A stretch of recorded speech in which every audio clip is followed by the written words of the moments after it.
அனைவருக்கும் வணக்கம். இது விமர்த்தா கிரியேஷன்.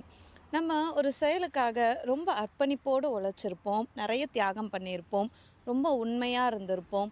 அந்த செயல் கண்டிப்பாக நமக்கு நடந்தே ஆகணும் அப்படின்ற ஒரு கட்டாயத்திலலாம் கூட இருந்திருப்போம். ஆனால் அந்த செயல் ஏதோ ஒரு காரணத்துக்காக தோல்வியை தழுவி இருக்கலாம், இல்லாட்டு கிடைக்காம போயிருக்கலாம். அப்போ நம்மலாம் நினைப்போம், நமக்கு விதியில் அது இல்லை போல அப்படின்னு. ஆனால் அந்த தோல்வியோடைய விளிம்பில் கூட யார் ஒருத்தர் மீண்டும் அந்த செயலுக்காக முயற்சி செய்கிறாங்களோ அல்லது மீண்டும் உழைக்க தயாராக இருக்காங்களோ அவங்கள பற்றி வள்ளுவர் சொல்கிறாரு, ஊழையும் உட்பக்கம் காண்பர் உழைவின்றி தாளாது உணற்றுபவர். அதாவது ஒருத்தவங்களுக்கு கிடைக்கலன்னு விதி இருந்தால் கூட அந்த விதியை கூட மாற்றி எழுதுவாங்க. யாருன்னு கேட்டால் அந்த தோல்வியின் விளிம்பில் மீண்டும் உழைக்க தொடங்குபவர்கள்.